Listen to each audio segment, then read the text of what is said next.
Hello guys, welcome to iTutor Academy. In this session, we will continue the 10th unit of MMBC 001 and that is factors influencing the choice of structure. Okay, subunit 10.4. As a manager, it is your job to design a structure that will best suit the specific requirement of your organization. Designing an organization structure is continuous process. What seems to be the ideal design today may tomorrow prove to be totally ineffective. It is your task as a manager to be continually improving the structure of your organization. Any change in factors which impinge upon the design of an organization will necessitate a change in the structure to suit the new condition. And impact of environment. The first factor affecting the design of your organization structure is the environment. An organization is continuously interacting with its environment in terms of drawing input from it and providing it its output. All organizations operate within an environment which comprise economic, social, cultural, political and legal subsystems. A change in any of these subsystems may force you to change the design of your structure. Change in government regulation regarding foreign equity participation in India made it imperative for the most foreign-owned companies to dilute their holdings and become more national in character. Increasing awareness about personal rights and social pressure on maintaining the natural state of environment have forced many companies to set up personal welfare departments and install expensive equipment to neutralize the toxic effluent generated in their manufacturing process. You might have noticed that banks have instituted a process by which public complaints can be tackled at the highest level.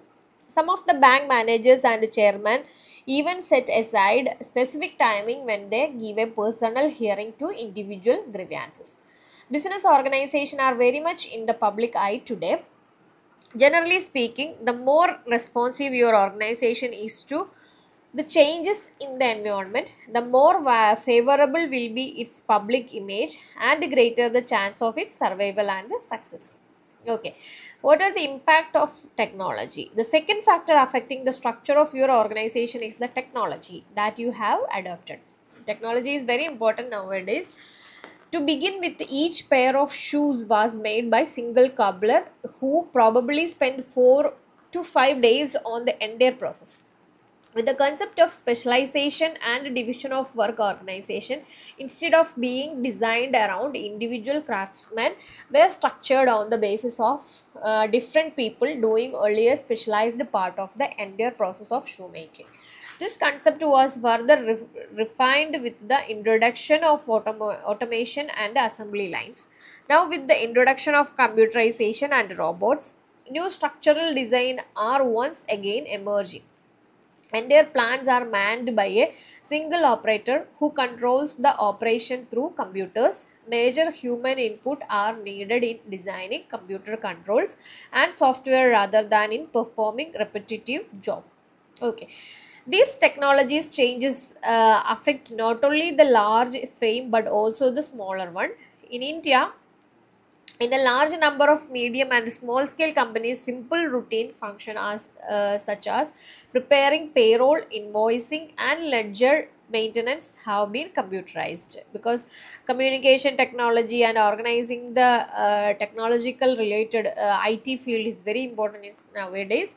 Such a small changes also necessitate redefining jobs and redesigning existing department to suit the new technological process. Today, the greatest impact of technology is on the manner in which people collect, receive and use information. In many companies, full-fledged management information system departments have been set up in response to the explosion in information technology. And the next is impact of psychosocial characteristics. The changing psychosocial characteristics of the workers is the third factor impinging upon the design of the organization structure. Greater demand for leisure time led to the introduction of the 5 and in some places even the 4-day week. Our country has also adopted a 5-day week. Greater awareness about worker rights and use of more militant means to earn those rights have led to the widespread formation of trade unions in almost every organization. Some companies have had to redesign their structure in order to give a formal recognition to the union. The three factors that have been discussed so far are external to the organization and its management. However, there are some attitudes and values of management which have critical bearing on the structure of an organization. Most important of these are management's attitude towards the issues of decentralization and delegation of authority, and the role and function of line and staff personnel. Also affecting the organization structure are the scalar principle and the span of control. Okay. And the next is degree of decentralization. Degree of decentralization. Centralization refers to the concentration of authority and decision making in one single position in the organization. That is a centralized position. In a one-man enterprises, the entrepreneur make all the decision and all the authority and decision making power is vested in him. With the expansion of business, it may no longer be possible for one man to control all the system. With the expansion of business, it is no longer be possible, right? Like Lulu, how can we control that much big enterprises? Because they need a manager and everything we needed for the support, and because different divisions are there, because it's such a big organization, and a small shop needed one single owner, that is fine for that, right?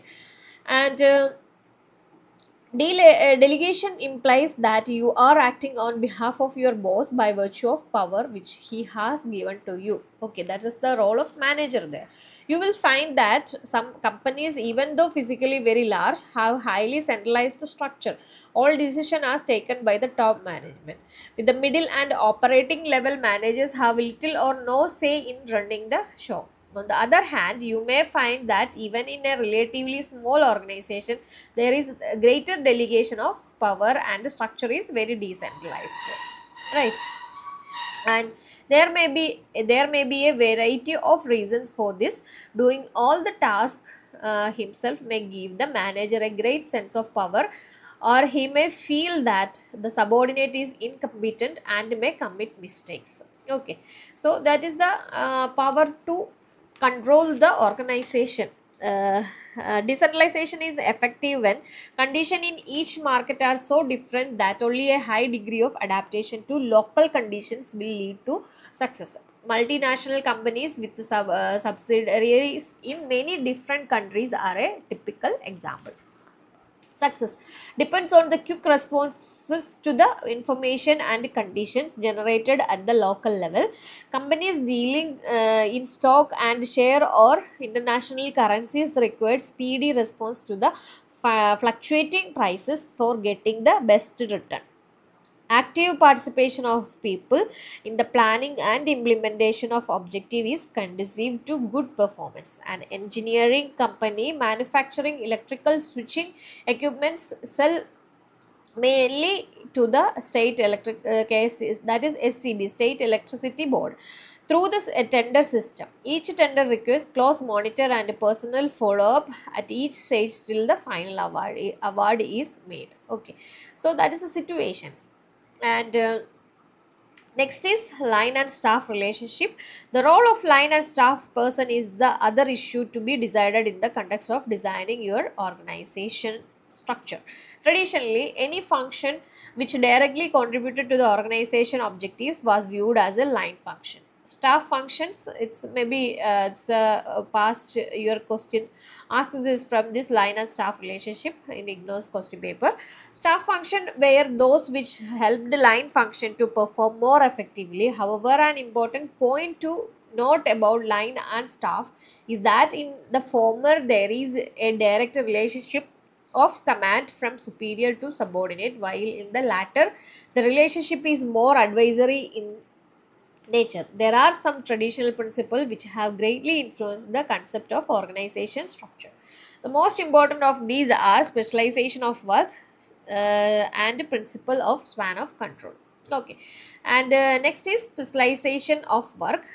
Very basic and traditional principle of organization is to break down a task or a process into smaller, more manageable tasks which call for utilization of special skills. This concept of work specialization aid division of labor was the forerunner of assembly lines. This is indeed a useful principle in so far as it allows a worker to concentrate on that activity at which he is most proficient. Okay, and the scalar principle and the unity of command are two closely related principles. The scalar principle states that authority should flow in a straight line from the superior to the subordinate in a hierarchical manner. The principle of unity of command states that ideally each subordinate should have only one superior. These two principles establish the basic hierarchical nature of an organization. Next is span of control and level of management. Closely related to the concept of hierarchical structure are the concept of span of control and level of management. And let us understand these with the help of example. This is an example. You just go through the IGNOU material MMBC 001 about the evolution, span of control and level of management, and it's a hierarchical structure and evolution. Example is there. Okay, and the next one is differentiation of task and activities within the organization. The various multi-phased tasks and activities of an organization have to be divided into smaller and manageable components to facilitate efficient achievement of objective. The most common basis for differentiation and division are function, product, location, and customer. In recent times, the two type of organization structure which have evolved are the matrix organization and the network organization. Differentiation by function. The group of activities according to the type of function performed is the most commonly used structure. You would find this not only being widely used in business organization but also in non-commercial organizations such as hospital, universities, etc. The functional structure is most suited when an organization is dealing with a single product or service. The activities can easily be segmented into similar complementary activities such as production, marketing, finance, purchase, etc. Depending on the nature of the organization and its scope of activities, the function it has to perform may differ vastly from those of another organization.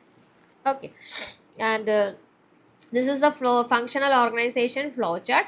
There is top management is there, production section, marketing, personnel section is there, finance section is there, and after that there is also divisions.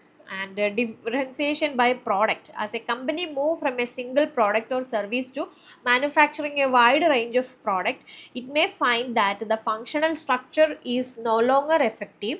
This is especially true if the product are very different from each other in terms of technology, raw material, and manufacturing process used and final product. In such a situation, the company may then have to adopt a structure which revolves around individual product or product lines. Okay. Companies such as Hindustan Liver, manufacturing and marketing toiletries, chemicals, agro-based products, etc. are the different levels. The main advantages of using a product-based organization structure are that it facilitates optional utilization of specialized machinery and technological process, permits greater coordination where specialized customer service is required, and enable product managers to be responsible for the profit generation of their department. Johnson and Johnson manufacturers are there, so there is the differentiation in product based. Okay, and differentiation by location also there. When an organization are departmentalized on the basis of location of different tasks and activities, then the organization is geographically organized. Okay, the biggest advantages of differentiation the function geographically is that it allowed for maximum utilization of local resources and talent, as well as speedy decision making in response to change in location conditions also. Okay, so there is a geographical organization flowchart also there, and customer based differentiation is there. Another kind of possible grouping is by the type of customer served. A Delhi-based company manufacturing electronic typewriter and desktop photocopiers had organized its sale force on the basis of its two product line. A major customer segment were government organization, public sector companies, ministries, department undertaking, public libraries, etc., and private sector companies. The company was not very successful in its marketing effort. Investigation revealed that the same customer or organization was being visited by two different salesmen. Okay, one each for typewriter and copier, resulting in unnecessary duplication of effort and time. Moreover, the government and private sector organization each had a very different set of criteria governing their decision to purchase. The sale approach which succeed in a private sector companies could not be similarly applied to a government setup. Okay, so this is about today's section, and the next sections metric structure and the other things we will discuss on next video, because it's a little bit lengthy. So that's why if you have any doubt you can pinpoint in our comment box. Okay, so thank you.